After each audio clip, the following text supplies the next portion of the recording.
It is 7 o'clock and we get ready to get this party started. Y'all know I love music. I wish I had some music to play today. So we're going to get started. Oh, we have an amazing speaker. I know I say that every month because we do. Every month we have these powerhouses every month. Sisters doing their thing. I love it, love it, love it. But before we get started, I'm just going to go over the mission and the vision. Then we're going to have a moment of silence, just a few moments so that we can all get on the same accord. And I'll say a special silent prayer for this wonderful meeting that we're going to have tonight. So the purpose or the reason that FarmaSIS exists is to educate, inspire, and train 10,000 Black women to grow at least one food item or to grow their own food in their yard. I grow hibiscus, okra, tomatoes, cucumbers, squash. I grow what I love to eat.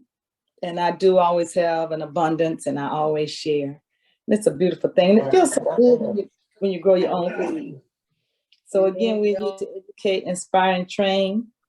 Our vision is to work collectively. Work collectively because, you know, you hear sometimes Black women can't work together. That's not true. That's not true. We have been working together for years and we can work together. So work collectively. Also to promote health and wellness by getting back to nature. Nature is a part of our wellness and it's a part of a way for us to stay healthy. And to initiate economic development and economic growth.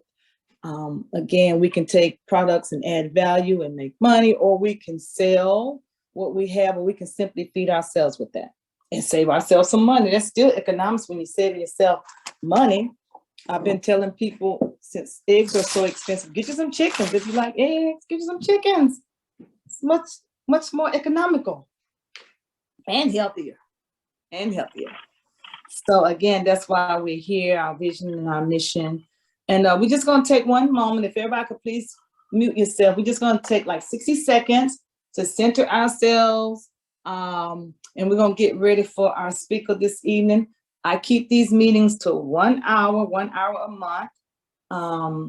And then after the 1 hour, I stay on. If anybody want to come to the after party, or you want to ask me some more questions, or if you just want to have some conversation about anything, I stay on after 7, but we end the official meeting at 7, and then, at 8, and then after party start at 8:01. All right, so let's just take a moment to center ourselves and be grateful and thankful that we are here. All right.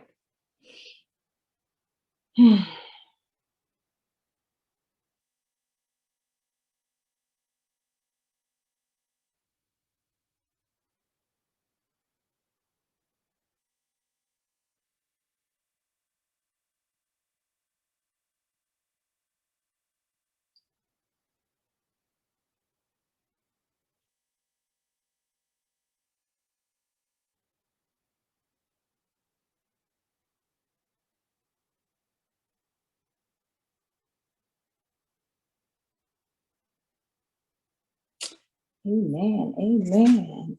All right, ladies. Now that we are centered, did everybody get the bio of our speaker for this evening? Everybody get her bio? I don't want to reread it because I sent it out, but I am going to say a few words about Joyce. Joyce and I have been knowing each other. Oh, Joyce, long time. Long time. Well over 20 years. Yeah. The girls were little. So yeah. Joyce and I are deltas, and so that's how we met. We've been knowing each other for a long time. Can everybody please mute themselves? Regina, can you mute everybody for me? Beautiful sister, wonderful spirit. And she made one of the most fruitful decisions of her life when she decided to go back home. You're on mute, Joyce. I can't hear you. Unmute, Joyce. I need to hear Joyce, Regina. I said, who knew you would come back on the farm? Yeah, you know, a lot of people left and said I would never go back. I'm not going back I'm not doing all that hard work. Yeah. But she decided to go back. Her mother was getting older and needed her, and she went back. And then Joyce, I'm gonna let you take it from there because I already sent it out and I don't want to reread your bio, but you're gonna tell it to us in your presentation. And thank you so much, Joyce, for sharing your information with us, because again, you know, I want everybody to know all of the wonderful and amazing work that sisters are doing across the world. Well, I'm just grateful that Bonita thinks what I'm doing is worth sharing, which I think so too. And I do have some slides, so I'm going to go to share my screen right. All right. Well, again, thank you for asking me to do this, Bonita. So I will just begin with my slides. Again, you see on that first slide, it says the Bell Family Farm, Rich Springs, South Carolina, then and now. Farm, family, legacy, and vision. And as you see that rainbow? Isn't it beautiful? So I think the rainbow is significant the day I took that picture, because it kind of tells the picture tells me about what I'm trying to do to share this vision from my family here. And so this vision, again, started out with my grandparents. My grandfather and grandmother married and purchased this property. And my grandfather really was a visionary. He and my grandmother came here to purchase a land that was in 1927 available to him as a Black farmer. He wanted to live on his own land. And this particular property that he purchased, 75 acres, this is a plat around 1927 that I obtained, shows that it is currently 75 acres. And he purchased it for $550. And even back then, that was a lot of money. My grandparents paid 50 cents a week to keep this family farm. And they had 9 children, not at the time of the purchasing, of course, but certainly they had a total of 9 children. The next slide shows my grandparents at their 50th wedding anniversary in 1971. And actually the photo taken was located at the original homestead that my grandparents purchased when they purchased the farm.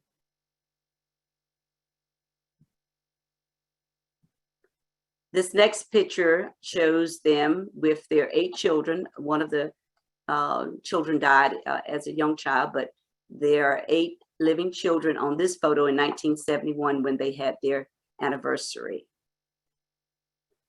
Now let's move on to my parents. My parents, Leonard and Annie Mae Bell, married September 25th, 1948. Both of them were young. My mother was only 18 years old, and my dad was 21 when they married. But my dad, just like my grandfather, was quite a visionary as well. He wanted to have his own home, even though my grandparents allowed them to live with them, but he wanted to have a home for mother. At the time, he decided to clear some land next to my grandparents and then have our home built. And this is just a short, small depiction of their home in 1948. You could see it's a cinder block type of home. That's what it was. And then the next slide, you see my older sister, my older brother, and then me. I'm that third one, and my younger brother. That was back in 1956 when that photo was taken.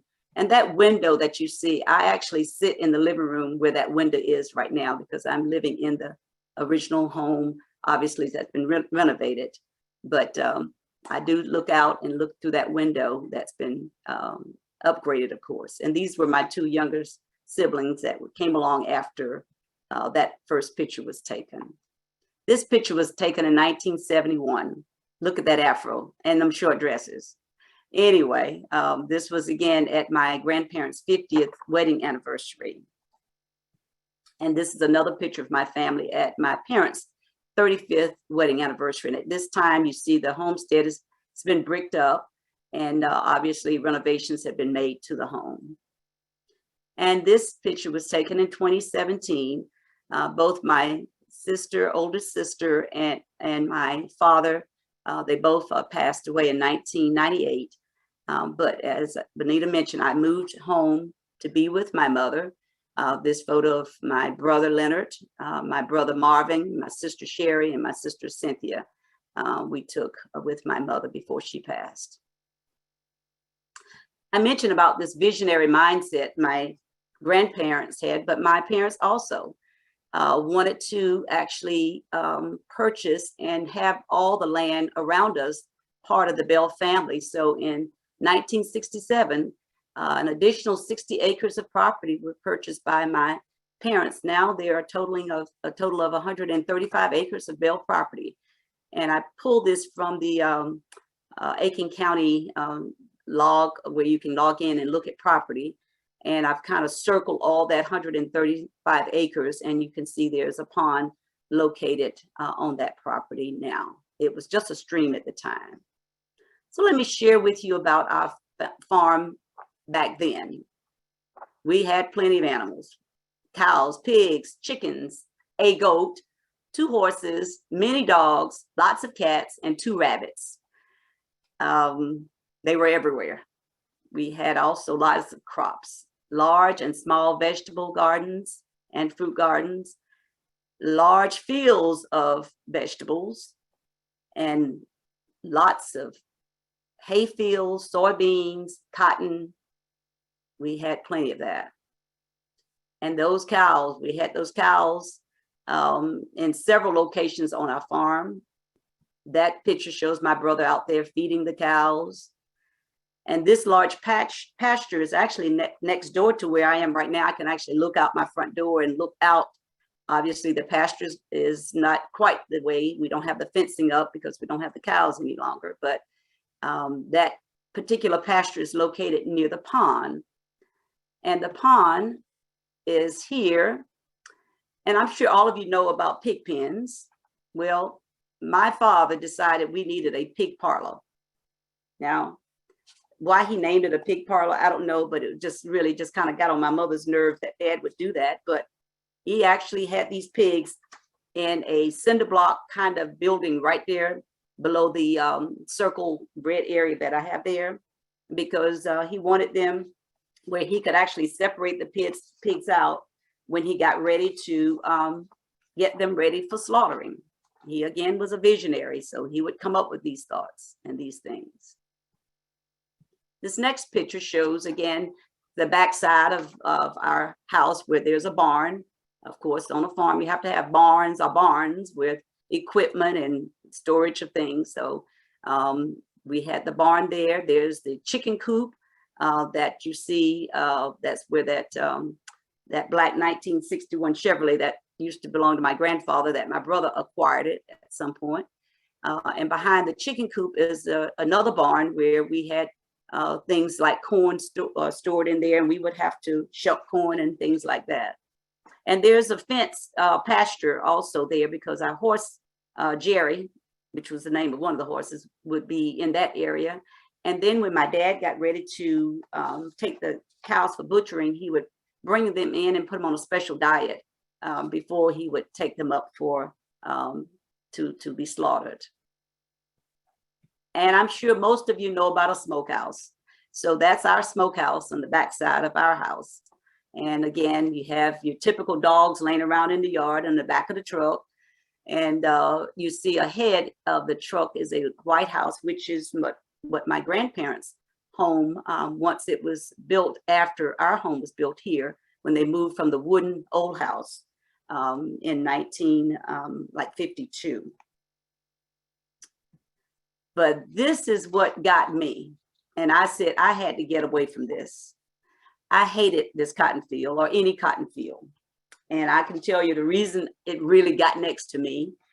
One of those afternoons when a bunch of kids brought in the cotton field, not picking cotton like they should have been. My father, who worked a full-time job away from farming, come home, and he realized we didn't pick enough cotton. And he said, you know, if y'all don't pick enough cotton, you're gonna have to stay home and pick cotton. And back then, some kids stayed home and worked on their farms as sharecroppers.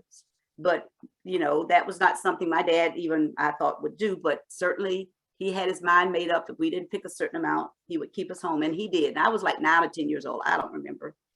But I tell you what, the next morning I got dressed anyway because I was going to school. I was not going to stay home and pick cotton. But as it turned out, I had to stay home. And as my brother tells the story, I carried on like something crazy when that bus came and I couldn't get on it. But it taught me a lesson, obviously, that, you know, my dad recognized that he expected certain things from us and we were expected to abide by them. And certainly that's what I learned from that. But I also learned that there was a way to get out of that cotton field. So by the age 17, I was a school bus driver. I took the driving test, didn't tell my parents, but I got my bus license and I drove a school bus when I was actually 16 years old when I got the bus license. And by the time I was a senior in high school, I was full-time bus driver for school. And you can see in the back of the bus, back in the where I used to park my bus, there's Dad's truck with a bunch of watermelons on it. Because we grew, like I said, lots of things on this farm. I also played basketball, another way to get out of farm work. So again, there was me trying to get away from this farm because I felt that was not where I was supposed to be. But now, where are we now with the farm? Well, there's still hay that's being baled. There are no cattle, no pigs, no chickens. I need a chicken, at least 1 or 2, Benita, for my husband to have his eggs, but we don't have one yet. Got plenty of land, but certainly we don't have the farm animals, but farming is continuing. My brother, as I mentioned, he bales the hay and sells it to other local farmers. And farming must be in our genes because this is a picture of an old tractor that my uncle, who is almost 90 years old, still drives and farms his garden right next door to me. And again, this is kind of cute. You see, I had to find a way to keep the deer out of my garden right after we moved down here in 2013. And I told my brother I wanted a garden right here next to the house. Well, our house has a wooded area across from the road. So of course it was easy access for the deer to come and show up. So I have a partner in crime, which is not my husband, Preston, because he doesn't do the farming, gardening like me. But Michael comes and helps me. So I said, Michael, we've got to come up with something. So you can see we've got all kind of roping. We had bells, we had aluminum pans. And I had this pink flamingo. I guess it was something for the kids, and an old rocking chair out in the barn. I just thought, why not? We did not have any deer in our garden that year. So it worked. And here are 2 other pictures of our vegetable garden. One of them, the one on the left, you see my brother plowing, trying to keep it without all the grass growing wild in it. And then the other one on the right-hand side is located at my grandparents' house, the little white house, we call it. And that garden is where I remember as a child seeing my grandmother and going out with her picking from the garden. Now this picture shows me, yes, I do wear gloves and boots out there and sunglasses, but we have, because we own the farm, we have a well, and guess what? I can water my garden just by turning on a faucet. So I am very happy and fortunate that I can give it water without a tremendous water bill because of the access of the water right here. And as you see, my brother is plowing to keep the grass down from the garden. And you see that truck back there? Oh, I love that truck. That truck is a 1965 Chevrolet that I was given. Yes, I was given this truck when I was still living in Columbia by a gentleman who could no longer drive his truck. And I told him, if you ever sell it, and his name was Brother Oliver. So he did sell it to me for $1.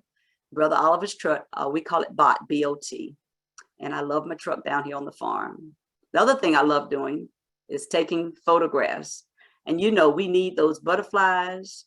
We need those bumblebees to do all that great pollination. And I must admit, we have beautiful butterflies and bumblebees that I get to photograph in order to grow these beautiful, beautiful vegetables in the garden. And people seem to like my photographs since I do share them with them. And of course, like you, I grow all kinds of things. I've learned to grow some new things in the garden. and I'll tell you about that in just a moment. And of course, you have to do things like shell peas and beans. And my mother, up until she passed away in 1990, she loved shelling peas and beans. Her arthritic hands could shell and outshell me on any given day. This next picture was a necessary first. 2021, I had orthopedics, rotator cuff surgery, and I could not do my garden. So I asked my brother to help do something. And so we, for the first time, had a box garden built. And this is my first attempt of doing a box garden. And I think I did pretty good, because I also grew for the first time butternut squash. And I learned that you don't need to put butternut squash in a box garden, because they took over, they went everywhere, but boy, they grew, and they were so delicious, so delicious. We also had lots of watermelons in our gardens last year. For the first time, we had this many to grow. Somehow my brother, the farmer over on the right, decided to plant a lot of watermelon plants. So we did harvest quite a few, give away a few, sold a few as well. So let me share with you that on the farm, we have 4 family properties. The one on the left is this family farm home that's been renovated when we moved here in 2013. On the right-hand side is the second home that was built here, a cinder block white home we call the Little White House, which was my grandparents' home, which is still there. And we go up there and store things in there and have gatherings as well. The third house that was built on the left, the top, is the house next door to me, which is my aunt and uncle's house. He is almost 90 and she's almost 89, and they're the two of the busiest people I know. And the next house, the other house, is the last of the 4 properties, homes that were built, and it was built by my Aunt Libby from New York in 1965. She has since passed away, and 2 years ago, Preston and I acquired that property, renovated it, and we use it as our guest house now. So let's move on to this vision that I have. My grandfather had a vision, my father had a vision, and now I guess I got the vision, because in 2007, Abella became my vision to honor my grandparents, Arthur and Albana Bell. And the naming came from my grandfather's first name is Arthur, my grandmother's name Albana, and Bell is our family name. Somehow that vision was put the names with the A on both ends and Bell in the middle and come up with Abella, which means beautiful. And that's what it is to me and Preston, that now we're here, having had the vision in 2007 and moving here in 2013. And we currently have some non-farming activities here on our farm. Of course, you saw the pond. We have decorations we do and celebrations, and we have a beautiful garden that we have built for my mother, a beautiful garden with a fountain, and lots of family gatherings. And there's fish in the pond, and there are some big ones, even though my granddaughter London and Preston didn't catch one, big one, they caught one. We have other gatherings, like I mentioned, we have tents we put down, and my uncle goes out on his boat, as well as my niece with him. We also do things like, let's talk about what's going on around us, but we can't protest during the 2020 Black Lives Matter. So I decided to spray those hay bales that we decorate and take a picture and send the picture out to let people know we support our Black families here on the farm as well as other places. We also spray paint and put lettering on our hay bales to do what we do to celebrate during the holidays.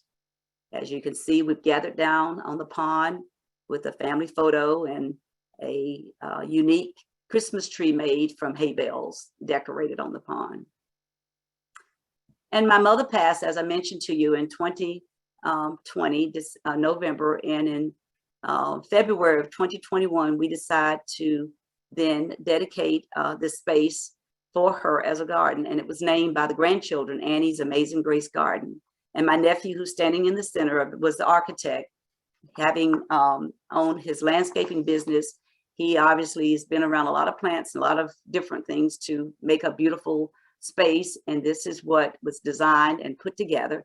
with this 8-foot fountain honoring my mother. As you can see, it's a beautiful space that we decorate during the holidays. It's located between my aunt and uncle's house and our home right here.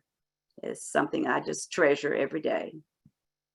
And again, you can see from this view the hay bales that my brother has cut over there. And then sometimes we just put on some clothes and just go sit out in the garden. But this was during Preston and I, our 25th wedding anniversary with our daughters and granddaughter, part of that photo shoot. And it's lit at night, so it's a beautiful, beautiful place to see and sit and meditate. But now we are doing something else as part of our family legacy. We have now marketed Mom Bell's Chow Chow, which is, again, our way to honor my grandmother who taught my mother how to make this, who taught me and Preston how to do this by using these beautiful fresh vegetables, of which many of them are grown and have been grown for many years on our family farm. I've got this picture here of my grandmother. I didn't have a picture of her in the kitchen, so I kind of put this together, which kind of shows her beautiful face, her kitchen, and my mother in her kitchen making chow chow. And I say hearts plus hands plus vegetable plus pots plus love equal Mom Bell's Chow Chow. And we called it Love in a Jar. And this was probably one of the last times I photographed my mother still using that knife to cut those vegetables, because that food processor was just not her thing. But again, she left this wonderful legacy for us to continue to do by now marketing. And our first sale last year was at the Black Farmers Coalition Conference in March. And since then, we have just continued to market our chow chow. We're in our little small town of Rich Spring. That's our mayor.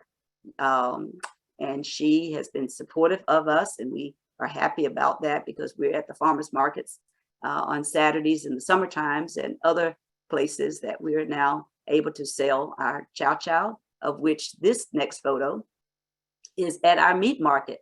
And this gentleman here, when I left a sample, he said to me, bring me some cases. And he has been buying cases of our chow chow, selling it in his meat market. And he tells me he eats his chow chow on potato chips for breakfast. Now, that's a new one for me, but I'm glad he's enjoying it. And this was our last year's celebration in the garden with the chow chow and our new t-shirts and our new display. And again, our family are just happy that we're able to provide this wonderful, tasty relish to family and friends. Now, future plans on Abella include building a conference center around the pond. That's been something that's been in my vision for many years, because we can host family gatherings and other workshops and trainings, etc. Host outdoor concerts. And actually we had planned for one right before the pandemic. We were going to have a gospel fest out here in the field, but didn't get to do that. So that's still on our plans. Photo shoots, obviously there's plenty of opportunities to do that. And a greenhouse. I'm hoping we can get that greenhouse built and on this property. That's the 2023 plan. So I'm working to make that happen. And again, expanding our partnership with Rich Spring Minetta School. The school is a farm to table school, and my brother and nephew have been part of that ag department since they both graduated. And so they have a great relationship with the staff up there. So we're looking forward to that partnership to be expanded and have those young people come and be a part of what we're doing here. And in addition to that, we want to have housing here on the property, either tiny houses or cabins, so there could be overnight accommodations, and a tree house. I am in love with tree houses, and I want one, and I guess I want to get it done at some point so I can enjoy it while I'm still able to do that. So those are some of the ideas and plans. But again, I'm just so happy I could share with you tonight what we feel is a very beautiful place down here in Rich Spring, the Bell family farm. Thank you.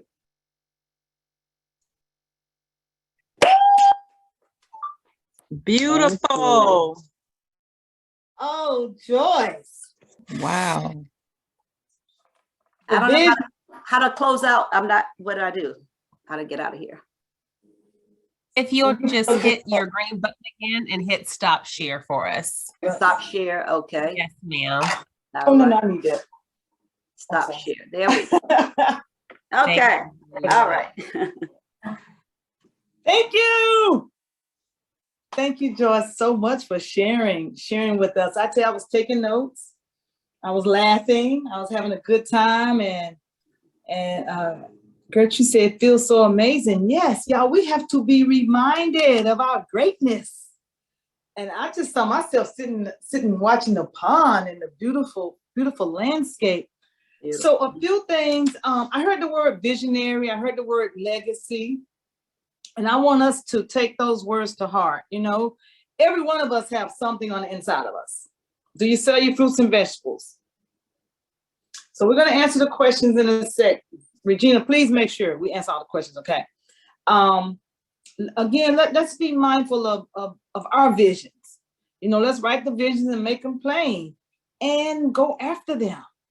Don't be afraid. It doesn't matter what it is. Whatever you had a vision for, do it, and that will be your legacy.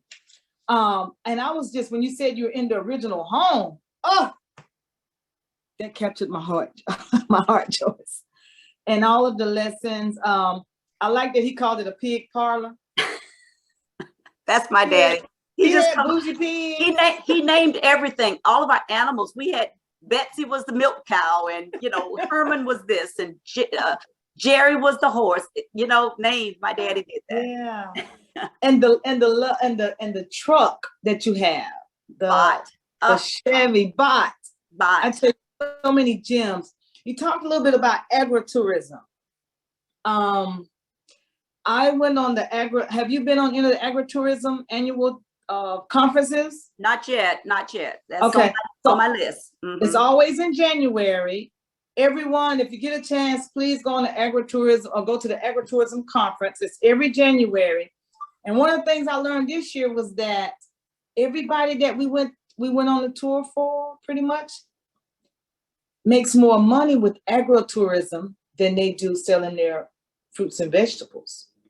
So one of the places, they don't do any food anymore. They just do agritourism. They have a big life-size, we might well say drive-in movie, where they have movie nights. They have glamping. So I thought about glamping a little bit. And they also do a lot of weddings, Joyce. I don't know if you've had any weddings out there. I can't hear you. Not yet. One of the plans is to promote it as that we're still trying to get some infrastructure things in place first. So, okay. Okay. Yeah, but yes, weddings. Yes. Weddings were really big. With the hoop house, are you going through NRCS to get that? You said greenhouse. A hoop house, greenhouse, whatever house the name is. Yes. Are you going through NRCS to get that?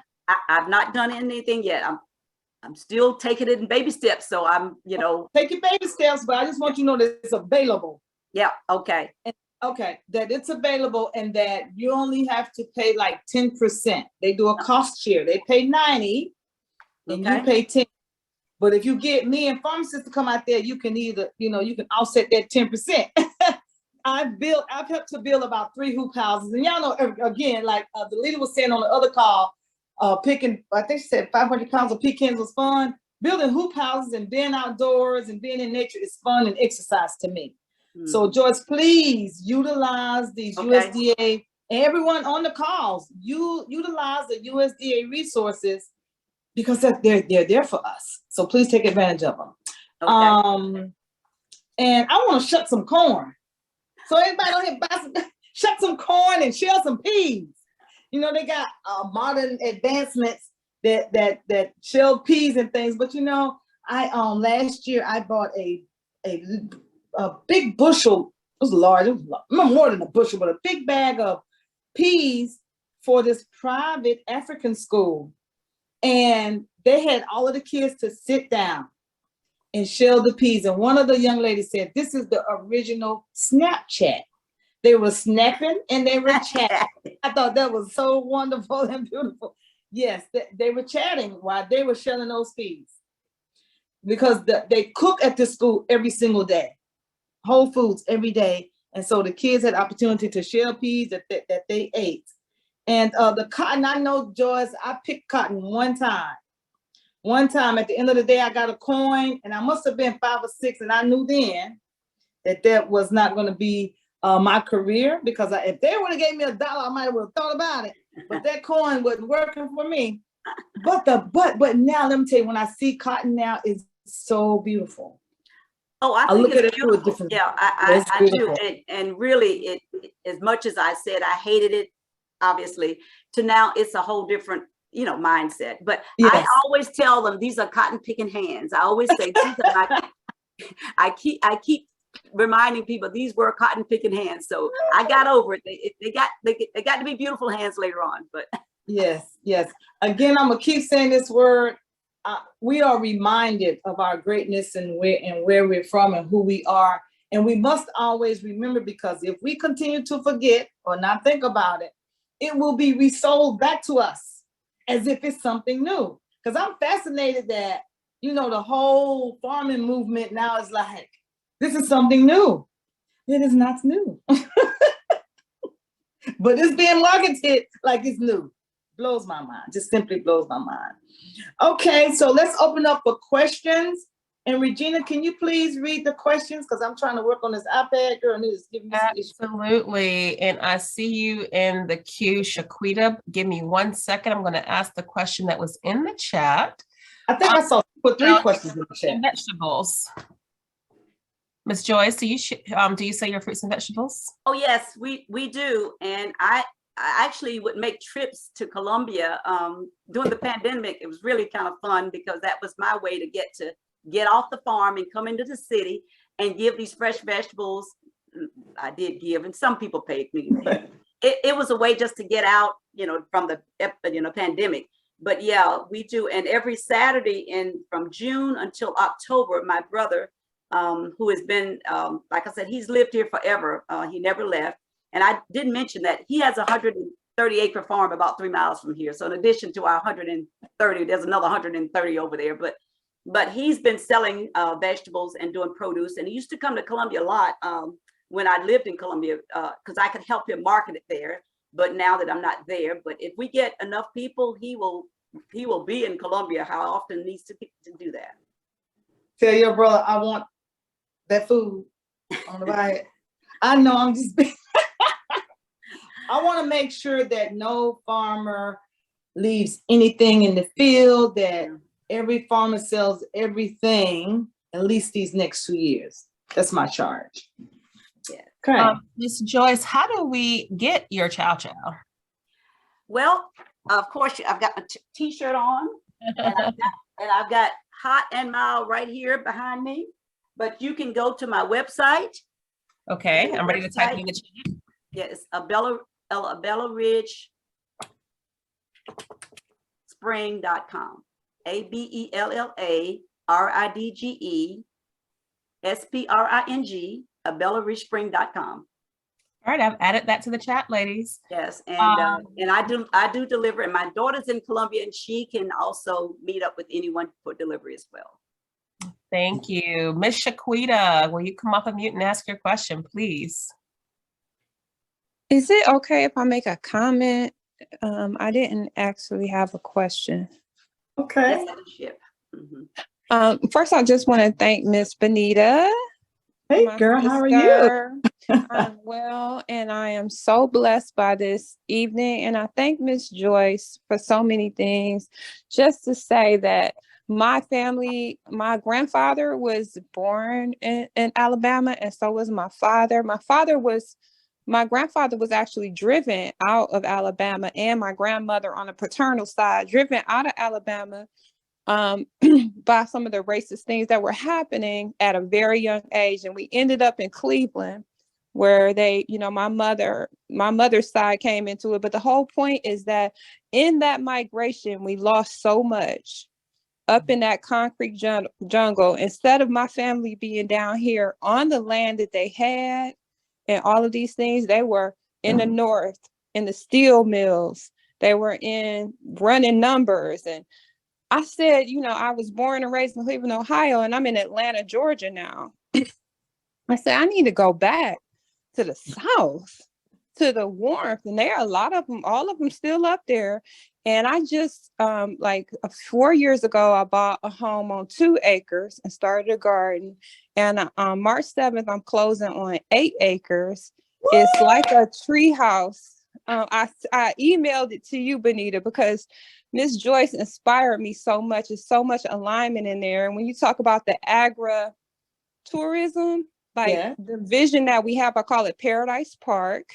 Okay. And we're going to have co-working spaces, and we're going to have spa and retreats and all of those things down there. So it's such a full circle moment for many reasons. Number one, Miss Joyce just, you know, really taking and growing that whole vision and that legacy. And in my heart, I had that same thing, you know, a mini version of what she's doing. And then someone who was working with me on the land on the 8 acres was like, yeah, I saw some other land that was like 51 acres up the street and all this, but I had never met anybody who had 50 acres or 100 acres or anything like that. And, you know, we're going to do a lot of farming over there, and I do farming on my 2 acres. So it's such an inspiration, that story. And it means so much what you're doing for us to see this. We have to, you know, see this and have that vision in our minds. And I just thank you for that, because now I'm saying, okay, you know what? We do need to find the surrounding acreage around here, and we need to make some more purchases. Yes. Thank you. Thank you both. Thank you, everyone. Thank you for sharing, Shaquita. And I think Shaquita has already shared her website in the chat. Miss Joyce. I would like to speak up, Ruth. Miss Joyce, can you tell us the types of veggies that you grow?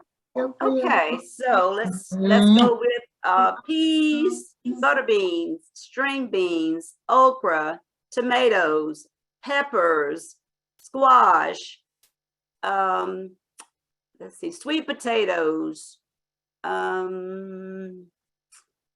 Oh, I didn't do lettuce and carrot. I did broccoli. I did collards, cabbage. And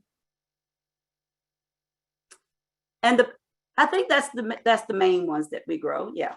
Watermelons, of course, lots. Cantaloupe, watermelons, honeydew. I did a few honeydew a couple of years ago. Didn't do them last year, but I did cantaloupes and honeydew as well. And the ground is so fertile. Let me just tell you, where we grew those watermelons, my father never grew watermelons back there, but that used to be one of the barns. And you know, that soil is rich. It's very rich. And so that first year that I put those watermelons out, I think I grew like 60 or 70 from maybe, I don't know, 10, 20 plants. I don't know. It's just so many. And then last year, my brother decided to plant more. You saw what was on that tractor. That's nothing. One day I went out there and started counting. I counted like 150 one day, and it just blew my mind, all these watermelons. And then he grew them up where my grandparents' house was also last year. So between the two of them, there were so many watermelons. But the only thing that happened was, even with us watering last year, you know how dry it was last year? It really took its toll because of the heat, the intense heat. So we lost quite a few of them because, you know, they kept bursting and not being able to ripen, you know. So yeah, those are the major vegetables that we grow. Those are all of the questions that are in the chat. Is there a sister in the room that wants to come off of mute and ask a question? I do. Ruth? Hi, everybody. I was on the last call, but I'm a forester out of McBee, South Carolina, and I'm also a member of the South Carolina Agritourism. And Benita, I missed that conference because I had a serious operation and I already paid, so I donated. I didn't know you wanted to go. I donated, already paid to participate. I'm in McBee, where I have 30 acres in Darlington and 8 in Chesterfield. And as a forester, I immediately became a member of the South Carolina Agritourism, which Benita spoke about, is only $45 a year. And Jackie Moore out of Columbia put together this brochure.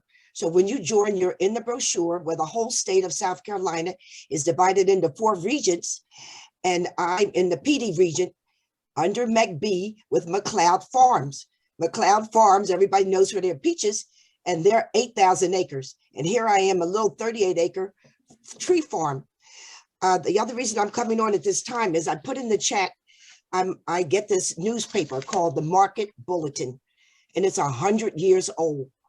And it's $15 for the paper copy and $20 for the paper and the online. So I work with as a volunteer for the Center of Heirs Property, and I have 4 events coming up in the different Darlington County libraries where I talk about the South Carolina agritourism. I talk about agribusiness and forestry. And in this particular paper, in the January issue, I put in the chat room about the new veterans program seeks agribusiness partners. So that's in the chat box. The Department of Defense, with the Skill Bridge program, is allowing service people their last 6 months to get paid by them to farmers that want to participate with this. So you're zooming in once you get on the website that you want someone to come from the service department, no matter what branch they're in, to work on your farm for 6 months, which is about 180 days of service, 40 hours a day, 30 hours a day, depending on what they will learn to do, whatever you want, whether it's fencing, whatever, but the pay is coming from the Department of Defense. Their medical expenses is coming from the Department of Defense, and their insurance. So the application is only about 4 pages long. So since I'm a tree farm, I don't have housing for them. And if you have housing for them, you'll get one quicker. So right now there's more service people than farmers that want to have them on their farm. So I put down that I'm near Brown's RV. Okay, so there's a mobile company that they can go purchase a mobile home. They can go buy that or whatever. And once they have that, can come to my farm, and they can, if after 6 months they want to stay in South Carolina, let's say they're stationed in Alaska or Ukraine or Vietnam, wherever they're stationed, them and their family, you tell them what you want them to learn to do, whatever it is, put up a fence, whatever it is on your farm. Let's say you get a lazy one and you find them sleeping in the hay. Well, you report that back to the Department of Defense, and they will send you somebody else, and they go back to where they were serving. So you're not stuck. So I wanted to put that out. And Benita, thank you again for having me on, and Jennifer Cunningham for inviting me to participate in this event. And congratulations, ladies, hang in there. The weather won't change. We got 4 seasons in 1 week. So that's how it is, South Carolina. Thank you for all of that information. And again, that's what it's about. Let's share the information. It helps so much. And Ruth, go ahead and build some, get you some lodges out there. And Ms. Ruth, I have a request to please add the information to the chat for us that you were speaking about with the serviceman program. Janice asked, was the meeting recorded? Yes, Janice, if you're still here, Parker, we try to always record. Okay, good. You said we always try to record the meetings, all of the meetings. Joyce, you have a question here also about, are you growing any fruit trees, and what is your experience with raised beds? Well, I'd like to say I don't have fruit trees, but we're going to be growing hopefully some blueberries, some strawberries. I like to do a nice strawberry patch out here. Just have not, gotten to that level yet. I remind everyone I am retired, and I like to have fun, like traveling and do things. So I've got to get some helping hands to kind of keep things going. Michael only used to work with me on the weekends, so I don't have much help with my buddy Michael. So I'm hoping some of these students that I'll be bringing on board can help me. So those are the 2 that I'm thinking, blueberries and strawberries. And what was the other question? It says, what's your experience with raised beds? Oh, none. My brother has done raised beds. So yeah, between my uncle and my brother, there's a lot of experience with doing it. So they can teach people how to do that, like doing when you do your sweet potatoes and you bank them up and do the beds like that. I mean, I'm very familiar with it. But I must admit, I don't dig in the dirt a lot all the time. I just do a limited amount, but certainly there's expertise down here to help. And Joyce, I have some students now from USC, from School of Public Health. they text me all the time, when can we go to the garden? So you can find some students that are excited about it. And girl, they want to work too. And thank you all for answering the questions in the chat. I see Jennifer has asked a couple, answered some. Thank you, everyone who's answered the questions in the chat. Yeah, and I've not ventured out to USC Aiken yet. Like I said, I'm trying to pace myself because I don't want to get overwhelmed. Yes. I'm not quite like Bonita. She's a little bit more energetic than I am, and a few years younger. And so, so I have to remind myself, you know, take things in phases. And but I want to take advantage of any opportunity to keep things moving and going for us. None of my grandchildren are nearby, so I don't have that support, you know, even from my family. My nephew is very busy with this landscaping business, so you know, I'm limited with just calling on my family right now. Okay. All right. Okay. Any more questions? Or has everybody's question been answered? Benita? Yes. Benita, I'm sorry, this is Emily. I was just wanting to share with her in reference to the acre program, you know, the Hey, agribusiness Emily. that we were in. Hi. Tell them a little bit about you. Hi, I am a tree farmer in upstate. Well, I guess it's Midland. We're in the Fairfield County area. Okay. And so I was just wanting to share, you know, the program that we were in where we pitched our Business. our business that acre. So if you could share that information with her, that may be something that she may be able to, you know, use, just present her product. Absolutely. Joyce, do you recall them talking about the acre program at the Black Farmers Coalition? I do, yeah. Okay. Oh, yeah. okay, good. Yeah. Talked about it there, and there are two sisters. I saw one of them on here. Cece, are you still on here? She went through the program, and Najma and Cece were the first two presenters last year that I had on the monthly. Are you still here, Cece? I know she's on the last call. But they went through the acre program. So everyone, the acre program is an entrepreneurship type program. They have two types. One, I think you win $5,000, and the other one you can win up to $25,000. And that's with the South Carolina Department of Agriculture. Regina put it in at an agribusiness center. And so if you have a business in the ag space, then by all means, apply, because you learn a lot. You learn a lot through those classes.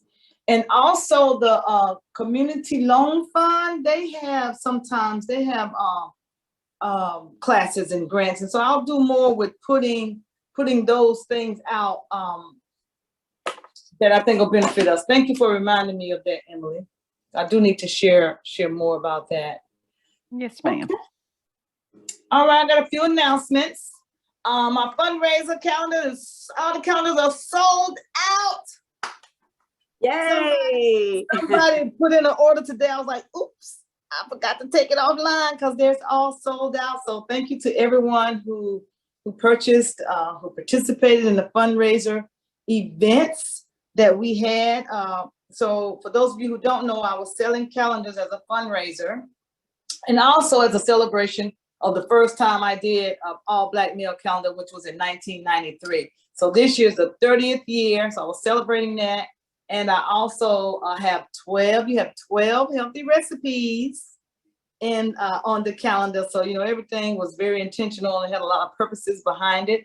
So those are all sold out. So I'm happy about that. And we're using that money to take kids on a farm trip. And the South Carolina Black Farmers Coalition Conference is March 10 and 11. Please, please, please. If you can, you must be there. The information is invaluable. The camaraderie, the education, the love, as Joyce said. You say it was your first time selling, Joyce? Did you do okay? We only had 9 jars last year. We just started. We just got our first batch. And I only had 9 jars. We sold them like the first 15 minutes we were there.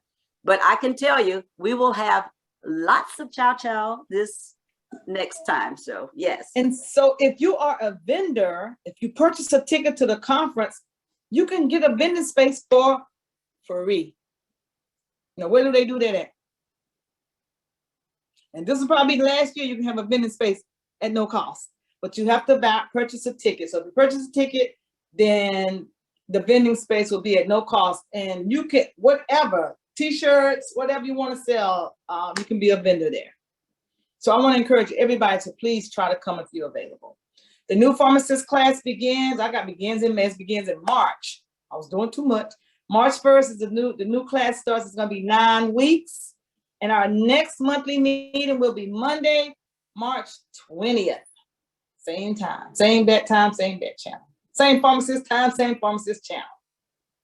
So do we have, Joyce, thank you again for the wonderful presentation. I Bonita.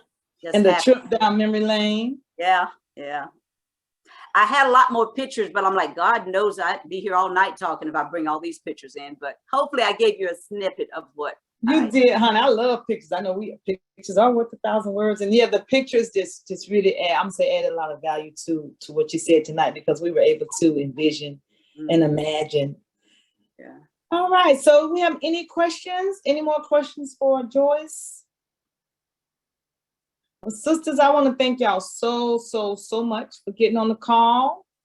And we're going to end this call. We're right on time at 7:59. And if it's anyone who wants to stay on, I'm here for the after party. But y'all have a good night. Thank you, Ms. Bonita. Thank you.